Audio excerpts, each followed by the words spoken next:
What's up, everyone? It is Julian here from the Art of Fitness and Life. And like, share, and subscribe if you haven't already, and definitely subscribe if you haven't already. And I'm doing this video today. I was just stumbling upon the internet and I came across this video and article from US Today talking about the obesity rate in America. And I think this is a indication not only for our health right now, but also kind of how society thinks about a lot of things. So I'm going to share the video just to get you up to speed and then give you some thoughts and everything afterwards. So I'm going to share the screen here and let's get this bad boy going. There's an epidemic weighing down our nation, contributing to more than 12% of yearly deaths in the US. No, it's not COVID 19. That's a pandemic. What we're talking about is a long standing chronic health problem, and it doesn't look to be going anywhere anytime soon. This is the obesity epidemic. Societal circumstances are certainly a factor. With the prevalence of ultra processed and aggressively marketed foods that are high in fat, salt, and sugar, it's easy to see why we put on the pounds in the first place. But getting them off is a lot harder, and this is linked to our evolutionary biology. Once the human body creates extra fat cells, it's extremely difficult to cut down their numbers. Oh my goodness, these ads.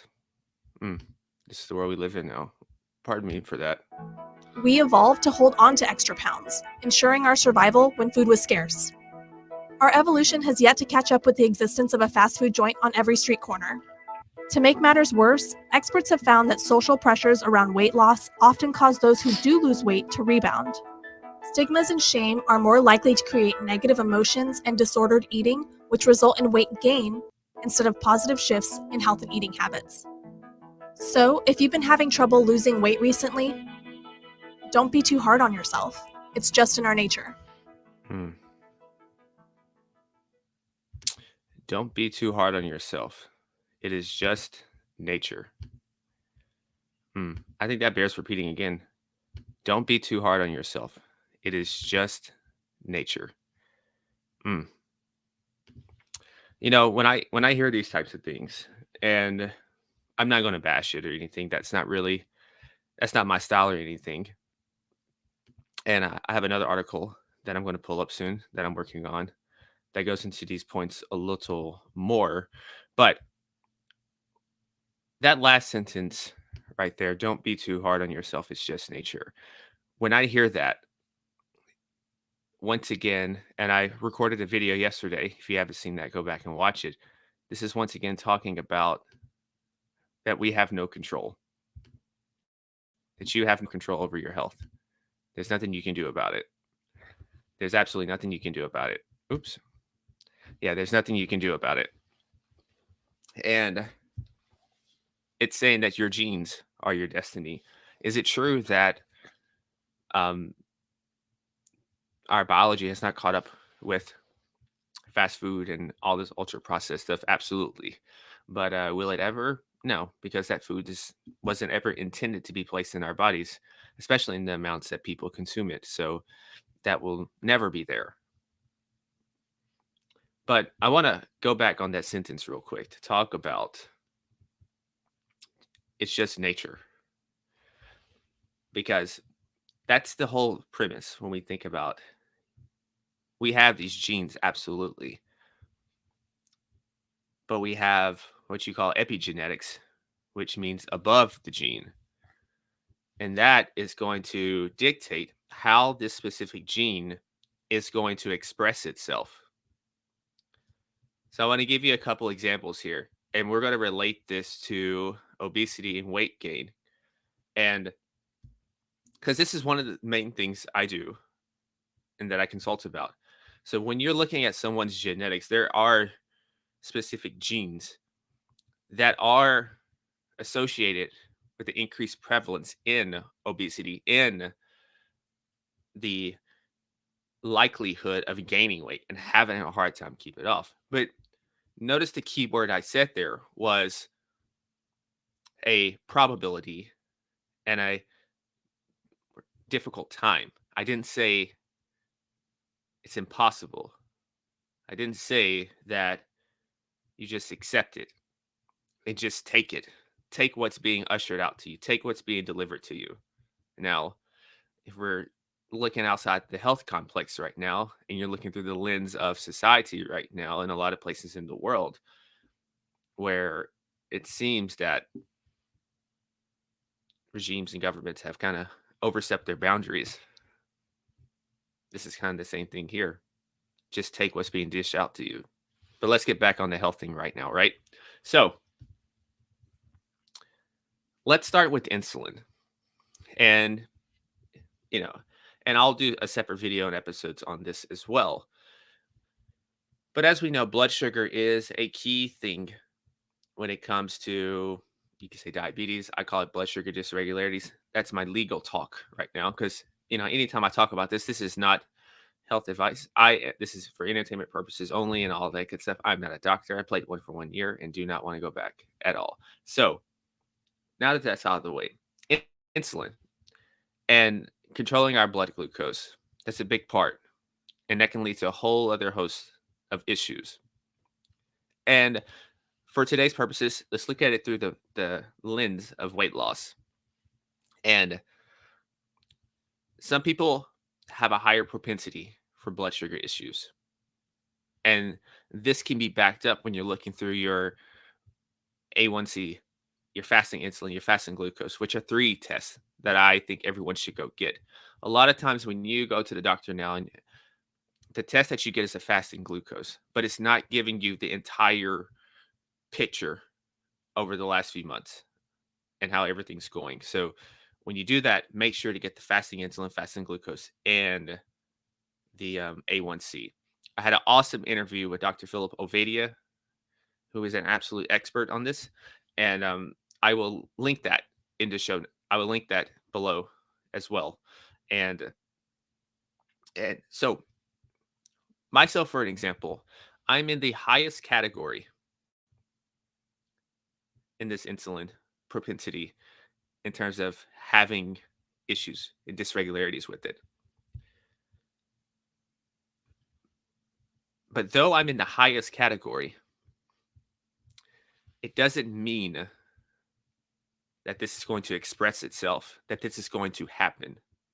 It just means, should I fall off on my beneficial lifestyle behaviors, on my eating, my nutrition, my sleeping, my stress, all those good things that lead to a body getting out of homeostasis, this will be one of the first things that would show up for me.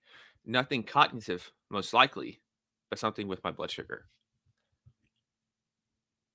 And this is the problem with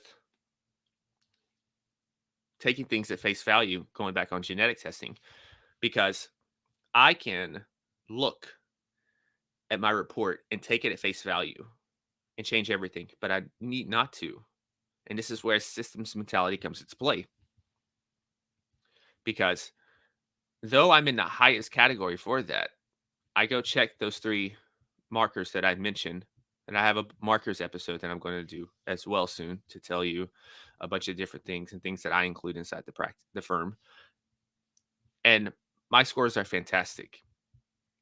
So this gene is there, but it's not expressing itself.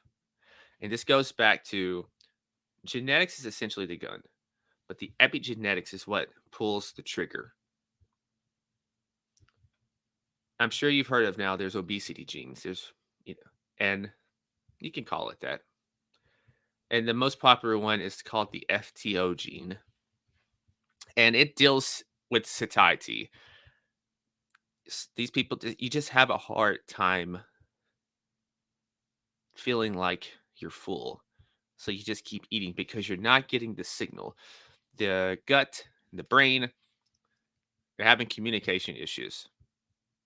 And so you just keep eating because you're not getting that signal to stop. Typically, most of us, we get that signal. We get that red light of, hey, stop. You've had enough to eat. But these people, and then you combine that with a MC4R gene, and there's some other genes as well, but I don't think it's necessary to just rattle off a bunch of genes here. We're not in class. We're not in. This is not genetics class. And plus, it gives, as long as you have the big idea in your head, that's the most important thing.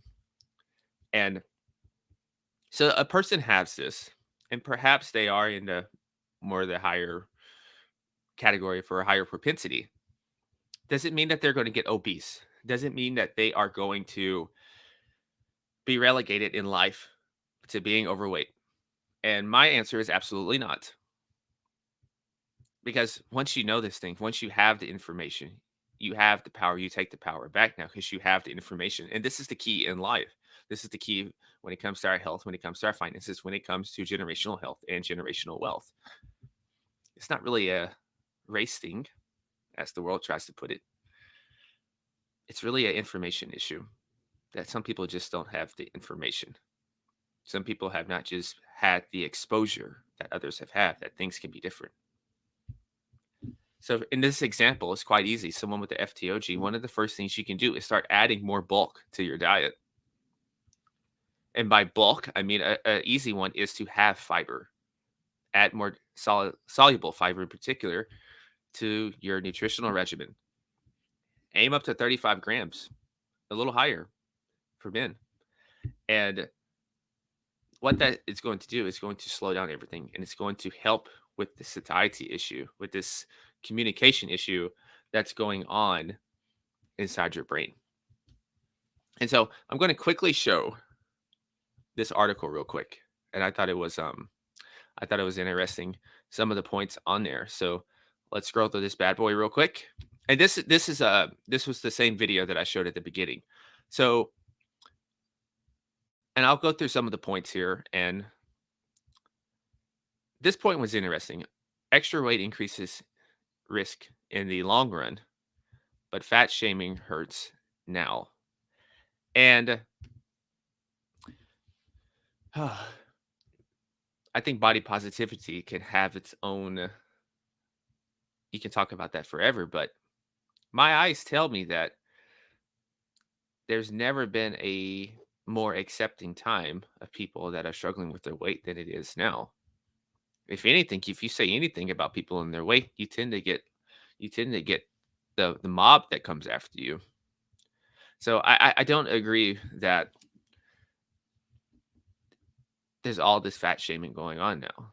I think there's a lot of people that are celebrating in this body positivity movement. And I will say though that a lot of times that people that are clamoring for this body positivity is uh, they're not necessarily promoting health. And so this is where we have to separate those things, that we have a optimal healthy body cannot be overweight. But but that doesn't also mean, when I say that, that everyone is going to be lean. Everyone's going to oh, I'm sorry, I had my screen messed up the whole time. Everyone is going to be um a certain shape, because we have different body types. Um, we call them now, you can hear ectomorph, mesomorph. If you're from the Ayurvedic times, it will be the Vata, Pitta, Kapha. And so you will have different shapes. Each person is healthy. Some people are going to have a naturally thinner frame. Some people are going to have more of a broad frame. Some people are going to have a little more meat to them, but not in the way that where they're just overweight and unhealthy. But that's just their natural frame. I call one of my friends, he's husky compared to me. I'm a little more just um, I would say naturally like limber and just long limb. And so we have to keep these things in mind and hold two ideas with one thing. So as we go down here, what we eat matters. Researchers search for the best. I agree with this. What we eat absolutely matters. One of the worst things that we've done, and I think society's getting rid of this a little bit, is offering blanketed diet advice, telling everyone that we should eat a certain type of way, or following certain trends just because it seems to work for somebody else. You know, we had this with the paleo, you had this with the keto. I think there's carnivore now. There's vegan, all these different lifestyles. And best diet, I like to use the word most ideal diet. Ideal is combining your preferred lifestyle with also your unique DNA and how your labs are looking and everything right now. Because sometimes you might have to eat a certain way to get back into homeostasis. And then once you get there, then you can change it a little bit. So let's go down to another one here. And so this is a big one. And this is what I harped on earlier. People don't choose to be fat. They live in a system they don't control. Now, is there food deserts that exist in the world? Yes. Is it harder for some people? Absolutely. But we have a choice. We have a choice. We have a choice to we have a choice of what we decide to put into our mouths. We have a choice in deciding what we can educate and learn about and reach out to for help. We have a choice in getting some activity in. I'm not even saying you talking about a gym. We have a choice to go outside and walk. We have a choice. We have a choice for all these things. We have a choice in deciding to go to bed at night and not stay up and binge um, whatever people watch late at night. Maybe it's Netflix or something. I don't know. I'm a very old man in that regard. But we absolutely have a choice. And to say that is to keep us in a perpetual victim state and to just once again just take it and to say that we have no control over our destiny, which is not true. Because I will keep mentioning this that your genes are not your destiny. Your genes are merely clues to your past. Your genes are merely clues to who you were and who you came from and how you got to where you are in this present moment. But the epigenetics, that component dictates and can mold your future to your liking. And that future can be molded by by the decisions, the choices, the actions, the habits, the relationships that you have today, the vocation that you have. You are definitely in control of all of these things. So maybe the system's out to get you. Maybe the system's out to numb you, but the system does not have to control you. So I did not like that point. I don't agree with that one. New drug surgery delivery comes at a cost. I mean, I think that that's true, especially in America. Healthcare is expensive. America surgeries are expensive, but for a lot of people, and I assume these types of surgeries are for people that are it's the excess ones. It's not the people who are like 20, 30, 40 pounds overweight, 50 pounds, 100 pounds overweight. They can definitely lose that. And so and the last one here is how will obesity affect the kids? And this is absolutely starting almost from birth. Well, actually, this actually is not true. Someone's obesity and propensity to struggle with their weight actually begins once they are um, in the form of conception, in terms of their mother and their father and how their health was when they were conceiving the kid and how the mother's diet is during the whole process of those 9 months. And s- this is why one of the things you can do for those who are out there and thinking about conceiving a child down the road is to get as optimized as possible before you have your kid. Now, I know this sounds weird because some people are like, well, a lot of times kids just happen, it just happens, right? And that's all fine and dandy. But what if you took, this is my plan. This is what I would do. You take three, you take 3 to 4 months, especially for a guy, because you want the healthiest sperm possible for that man. 3 to 4 months, and you're just supremely optimized. And the same thing with um, the woman is that she is optimized as well because then as you're combining forces as I like to call it, I'm such a nerd as I give some of the terminology here, you are putting that child in the best position to come out as healthy as possible, as optimal in terms of his whole um, human system. And so we absolutely have control over this. And so as I get ready to wrap this up, this went a little longer than I wanted it to. So apologies for that, but I get a little long winded. Um, you have more control than you realize.